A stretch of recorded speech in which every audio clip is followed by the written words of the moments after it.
Good afternoon, everybody. I'm going to give it another minute, and so as to allow as many people join us as possible. So we'll aim to start our session today at about 4:01, so as many people as possible have logged on. So we'll be starting very, very shortly.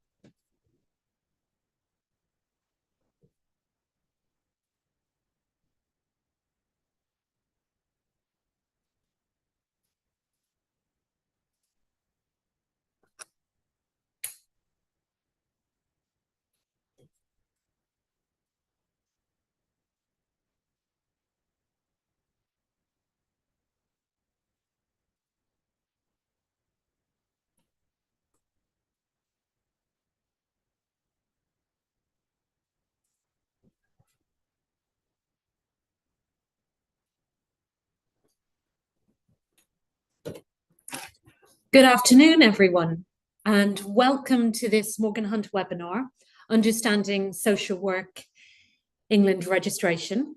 This afternoon, we'll aim to assist those social workers who are looking to join Social Work England Register, and if they're qualified outside the UK. So this is focused on individuals who haven't qualified in the UK. We hope we can assist social workers at all levels who wish to work in the UK, but may feel a little overwhelmed by the registration process. We'll give you some tips, discuss the do's and don'ts around the application process to join Social Work England and register. So that's the plan with our session this afternoon. My name is Claire Canary, and I'm a board director of Morgan Hunt, and I also lead on diversity and inclusion. And as a leading UK recruitment business at Morgan Hunt, we regularly support English local authorities to recruit social workers, and we are very experienced supporting social workers in relocating to the UK and registering with Social Work England. Joining me today is my colleague, Chris Armstrong, and I'll let Chris introduce himself. Thanks, Claire. Hi, everybody. So I'm Chris Armstrong. I'm the Business Director for the International Social Care Division at Morgan Hunt.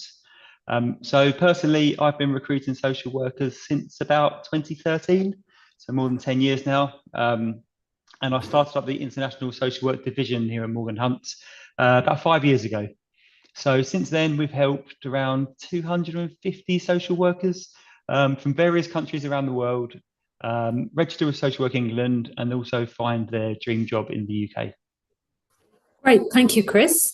So before we start, just a quick overview of the session format this afternoon. I think my conversation with Chris will probably last about 25-30 minutes. And time permitting, we'll look to answer questions that you may have in the audience. So at any stage during our session today, you're welcome to leave your questions in the Q&A function on YouTube. So at any stage, please do that. We will see them all and we will try to answer as many of them as possible, kind of time permitting. So Chris, to kind of kick off our conversation this afternoon, would you please tell me a little bit about Social Work England, who they are, and the reason it's so important to be registered with them? Yeah, absolutely. So Social Work England are essentially the professional body that regulates social work in the UK and also regulate all social workers. So the term social worker is a protected job title in the UK. So it can only be used by an individual who is registered with Social Work England. So if you're not registered, you can't use that title. So essentially, in order to find a social work job in the UK, you must be registered with the regulatory body, Social Work England. Okay.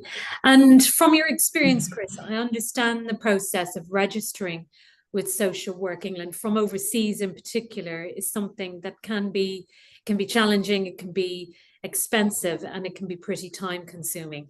So can you talk us through some of those things? Why is that? Yeah, absolutely. So I was lucky enough last year to be able to spend some time with Social Work England to talk through the registration process. Um, and it's definitely something that a lot of people find challenging. I think to apply from overseas is a lot more difficult than it is to apply for the UK.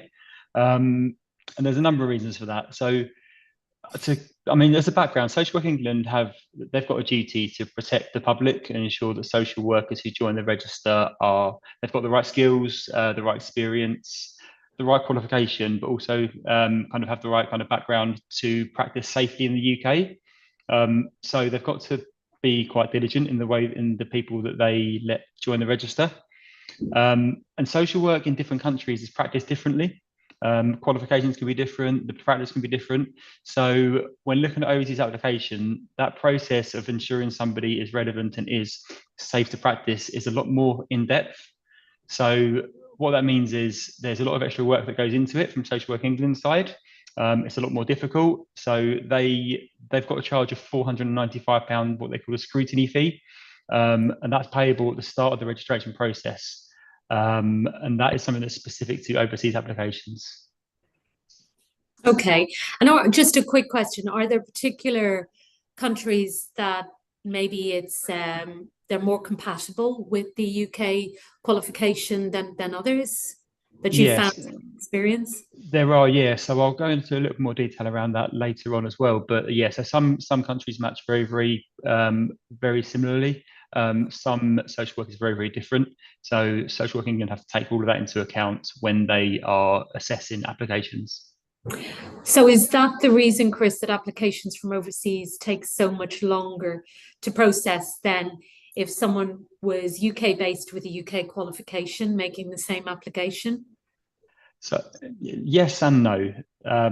So for overseas applications, Social Work England, in their guidance, they say that if they don't need to request any further information from you, they will complete what they call their initial assessment within 60 working days, which is roughly around 12 weeks.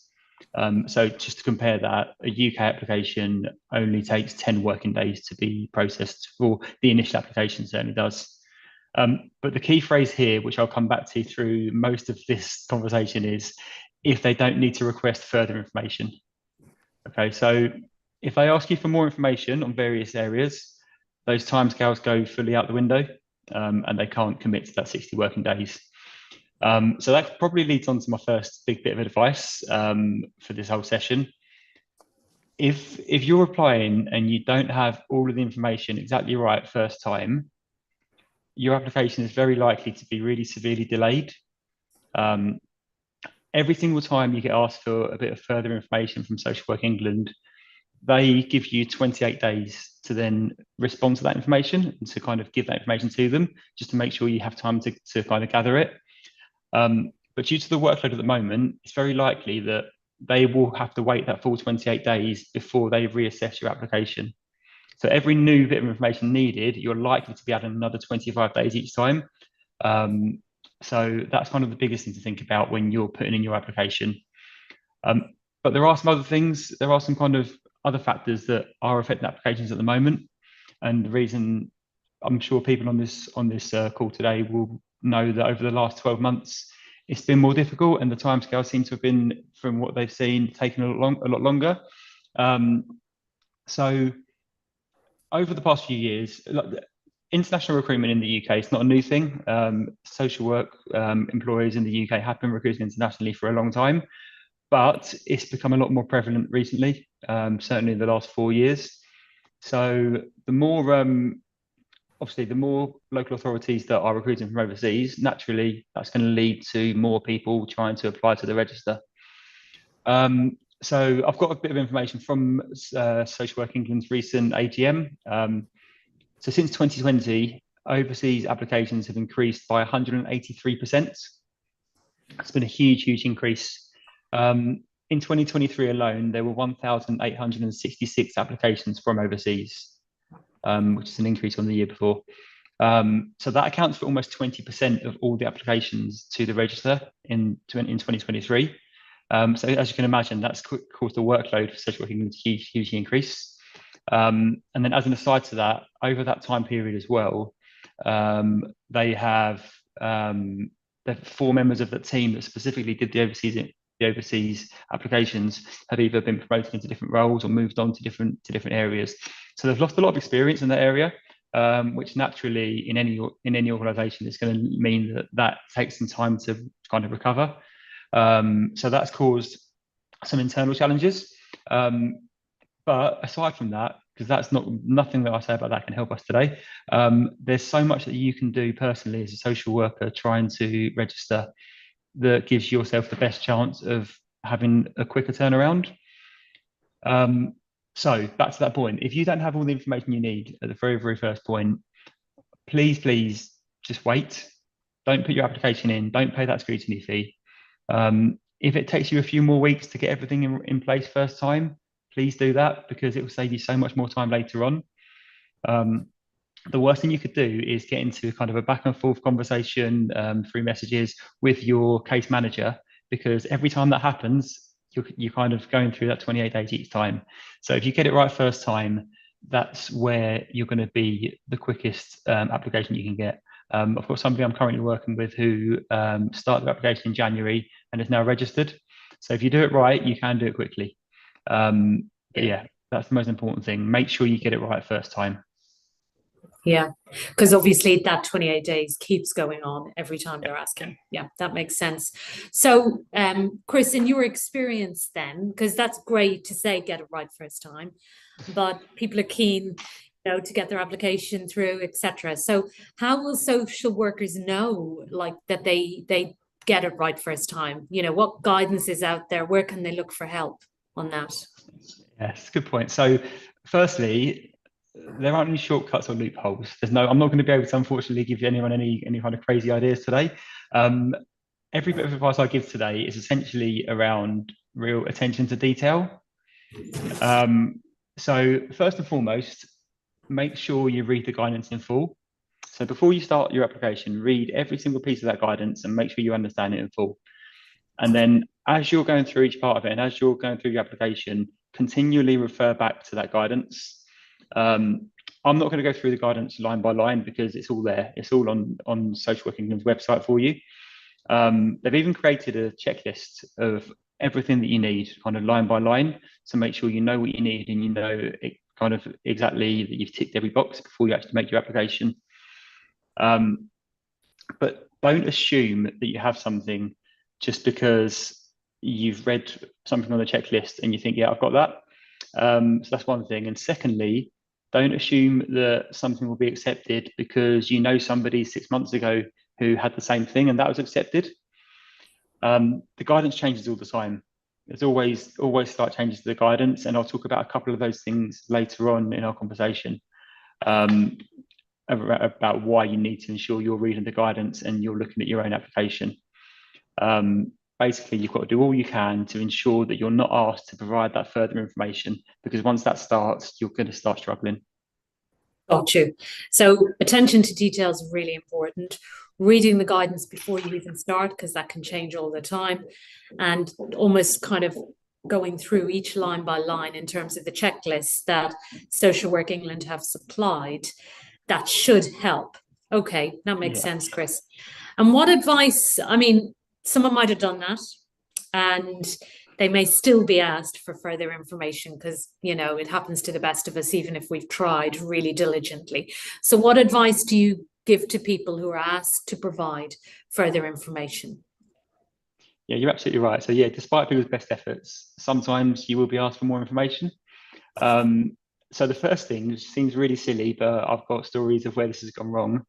Make sure you're always checking your emails. Make sure you're always checking your portal. Check your junk folder.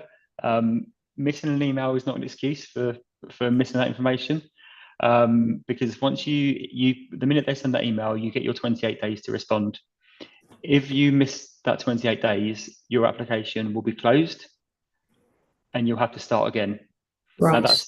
that's where things really start going wrong. And people that might be on the call who have been applying and have been in the process for maybe a year, I guarantee that at least once your application's been closed, that's where things are really, really wrong, and that's what you don't want to do. So, because once it's closed and once you start again, that 60 days starts again.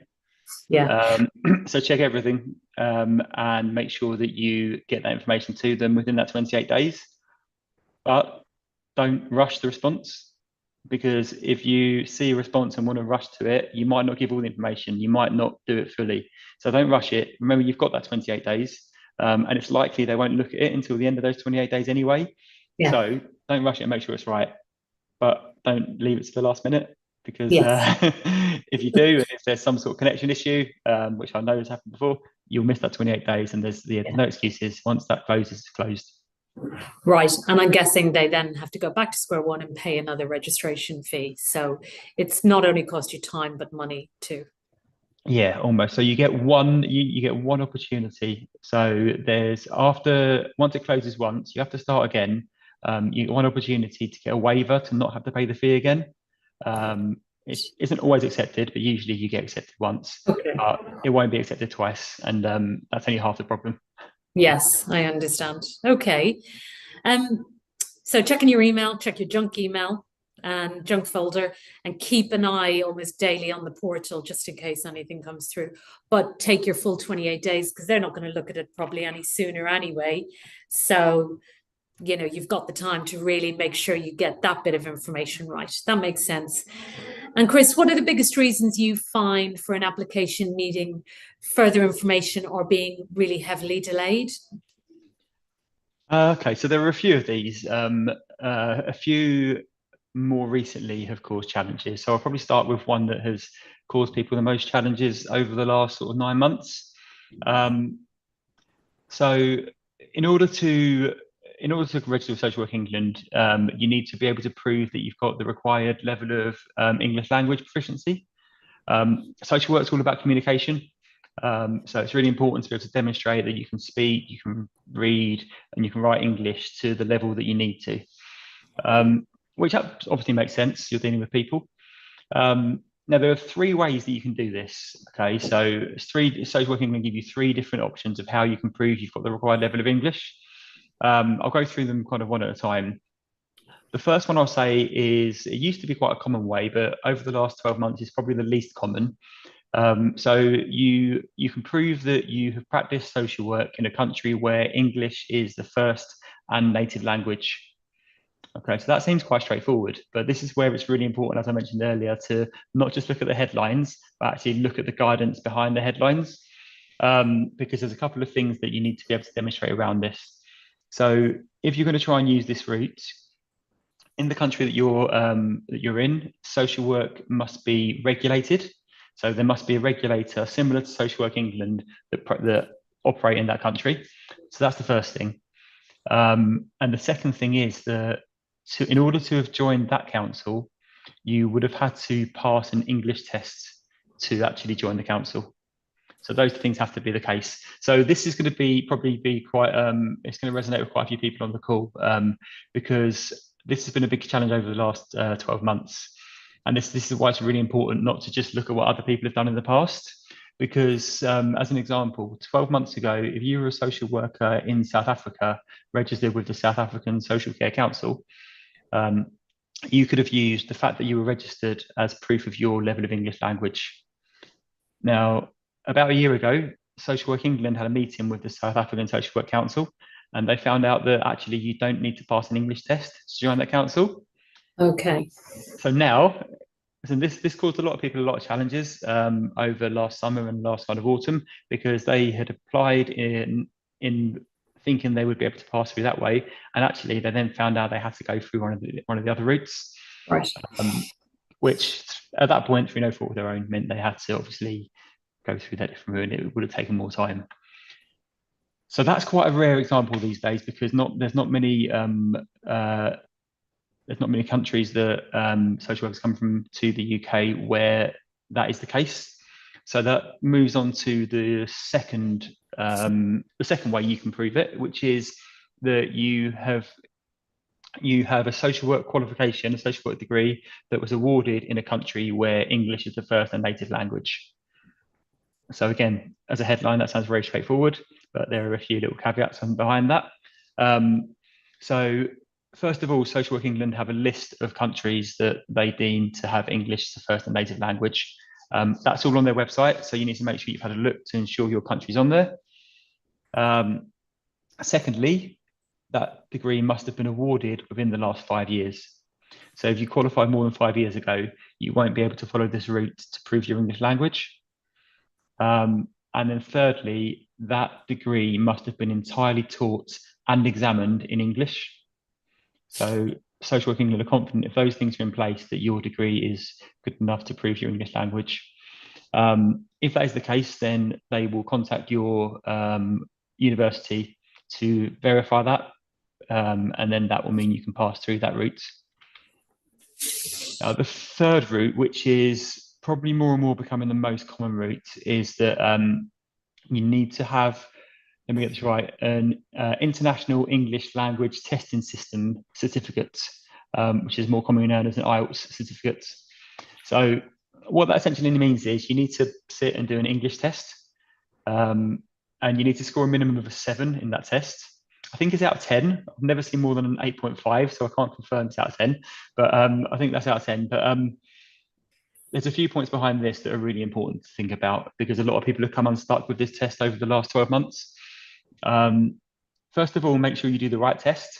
IELTS have quite a few different tests you can do for different situations. So you need to do the IELTS academic test, because that's the one that Social Work England will accept. As a slight aside, if you are from a country and if you are somebody that would require a visa to work in the UK, then you should do the IELTS academic test for UKVI, because that will also satisfy your visa requirements later on in the process. So it saves you having to do 2 tests or do 2 different routes. So that's the first point.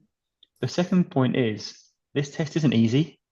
It's not straightforward. You need to score a 7 as a minimum. There are 4 parts to it.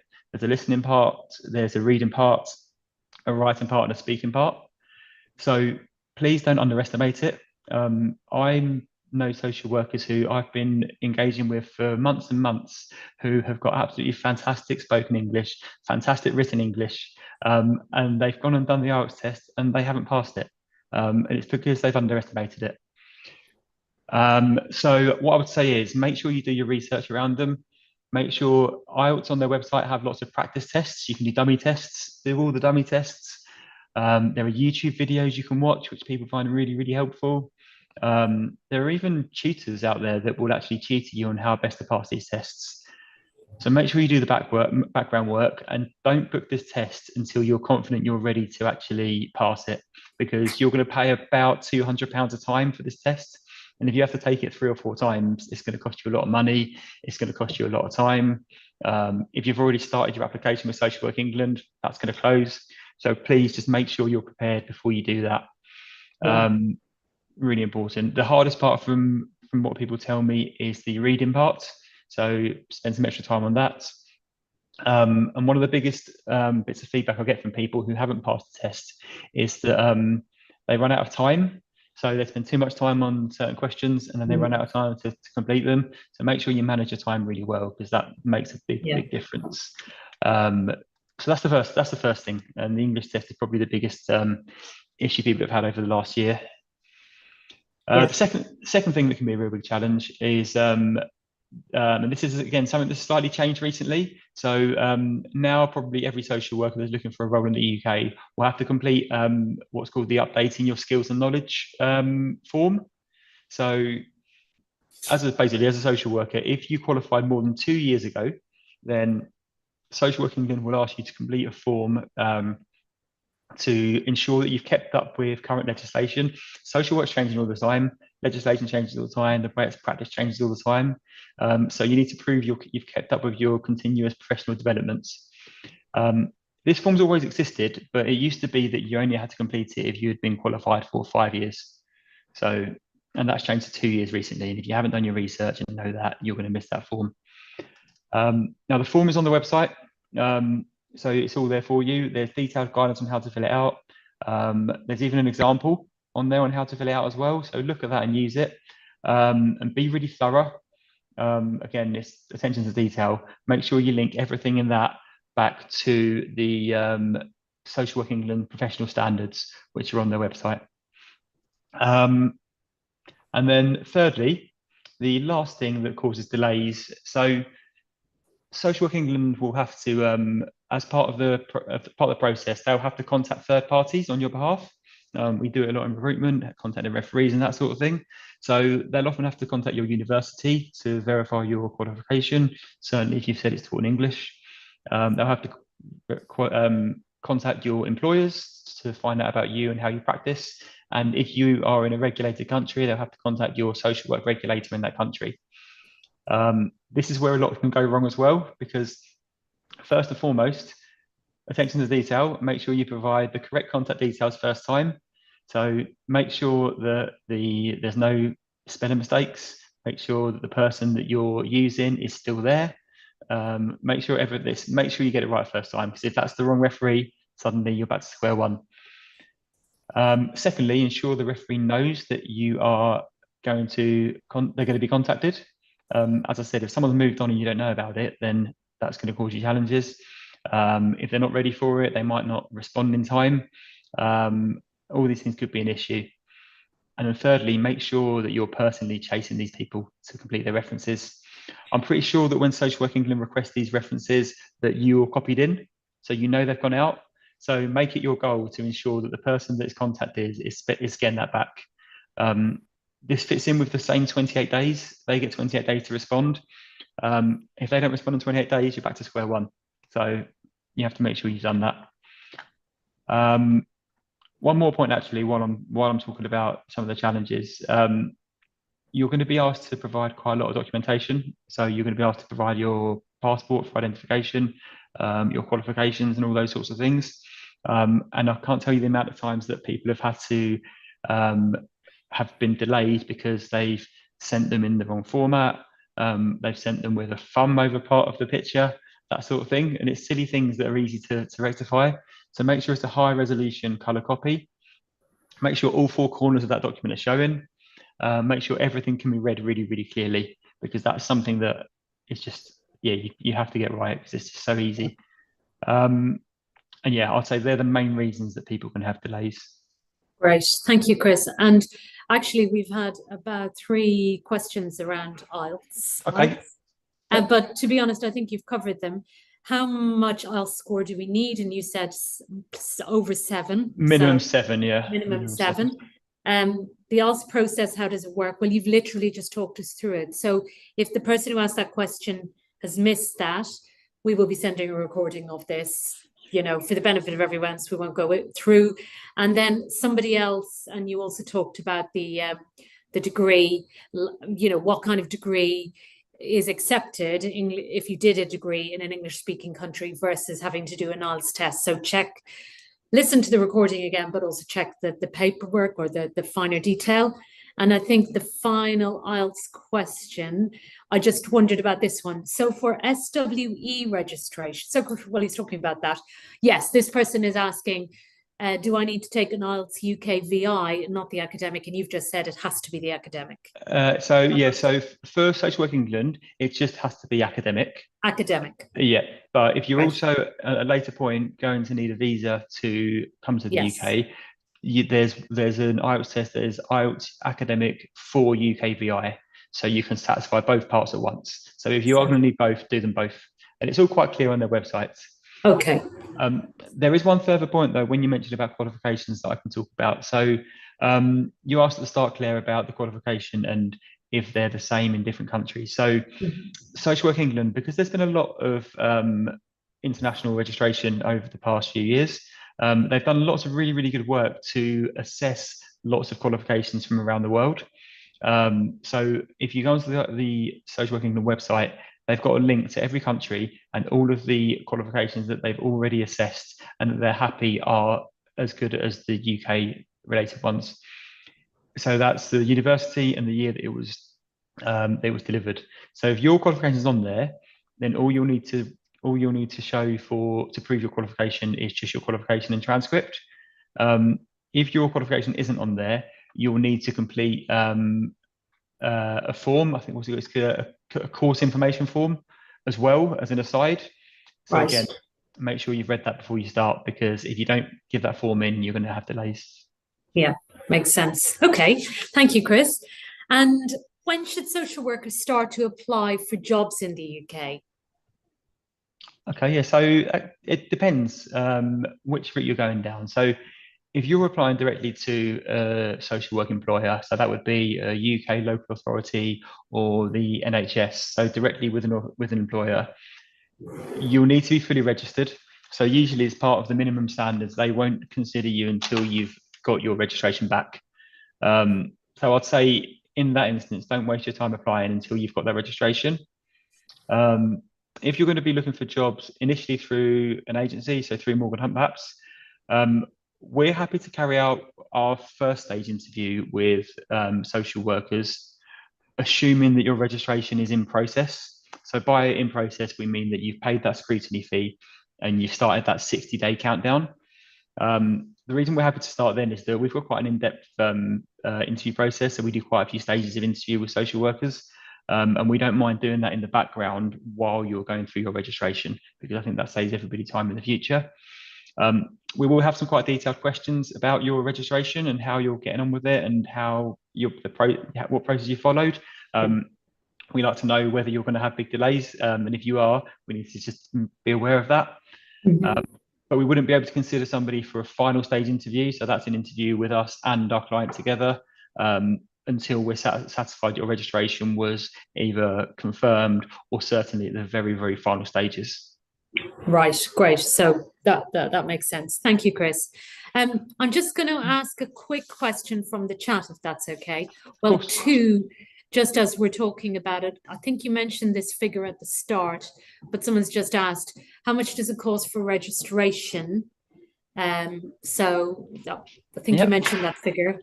Yeah, so Social Work England, so when you're applying from overseas, when you first put your application in, it's £495. Right. That's a non-refundable scrutiny fee. So even if your registration isn't confirmed by Social Work England, that's a fee you don't get back. Yeah. And when you get your registration, so once it's been confirmed, this has actually moved me on to quite another good point. When it's confirmed at the end, you'll get an email saying that your registration has been confirmed, and you'll have to pay your annual registration fee. So all social workers from the UK, from overseas, any social worker at all, has to pay a £90 registration fee each year to register with Social Work England. When you get that email telling that you've been added, you've been passed, and you need to pay your £90, pay that £90 within the 10-day window, because if you don't, Claire, you can probably guess what happens. Yeah, it's null and void, and you go back to square one. Yeah, and you from don't square get one all that way and No. lose that. Yeah, so do that straight away. Absolutely. That makes sense. The same person asked about the banking details, but I'm not going to go into that because I am guessing from wherever you're applying, there will be very detailed instructions as to how to pay that via a banking process from whatever country you're applying from. Yeah, it's usually through a card. I'm pretty sure it's a card payment that you can do. Yeah. Yeah. Okay. And yeah, there was just another question I thought might be worth while we're talking about the application. Can you speak to the reasons you've seen people not getting their updating skills and knowledge forms approved? Yeah, so there's two things. First of all, underestimating it and not being detailed enough. Well, that's just three reasons. Firstly, is if you haven't kept your skills and knowledge up to date. As a social worker, it's your own responsibility, whatever country you're living in, to keep those skills and knowledge up to date. Social Work England demand each year that you do a certain number of hours of continuous professional development. So even a social worker in the UK, every year when they re-register, has to upload proof of a certain amount of CPD in order to get their re-registration. So that's the first reason. The second reason is underestimating it and not actually giving as much detail as you need to. And the third reason would be not linking it back to the Social Work England professional guidelines. Right. Okay, that makes sense. I find it quite rare. I've not had many occasions where people have had that rejected. Okay. So it's more of a rarity. It's just knowing you've got to do it than actually doing it and not getting that delay is the important thing. Yeah. Okay. We've got another question around a degree under 5 years and having to do an English test. You've already gone through that in a lot of detail. So if somebody's joined late, just for their benefit, we've talked through that in detail. We'll be sending a recording. Please listen, and you'll get all the detail around that from Chris. And Chris, just as a kind of final summary, I guess, what are your key bits of advice for people to take away from this session today?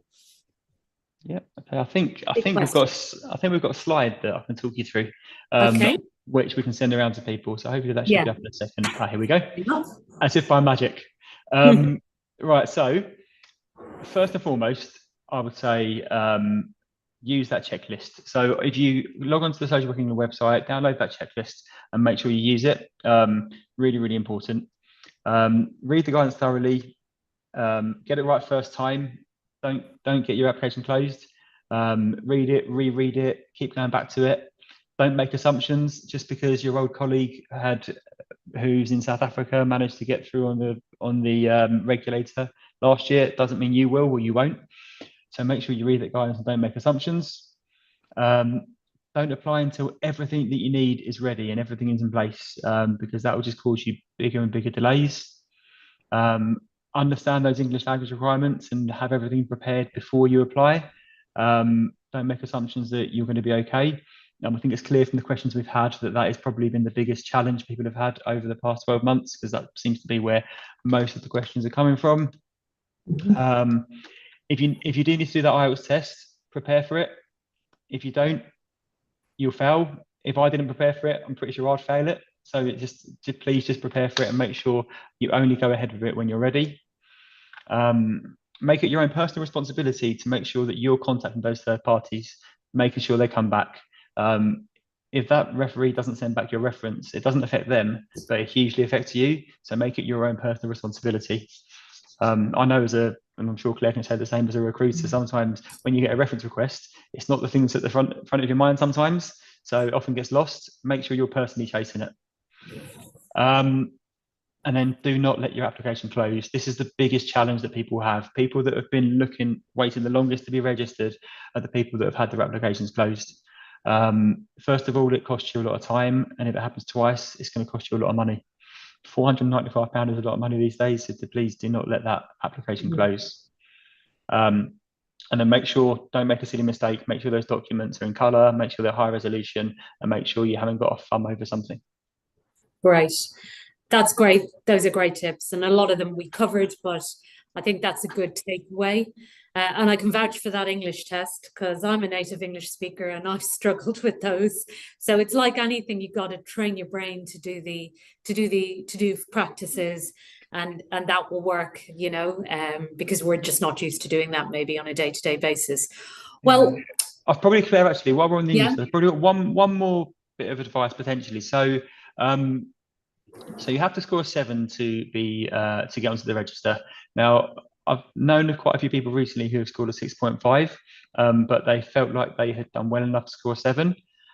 There is an opportunity with IELTS. If you think that you've been scored wrong, then you can challenge your score.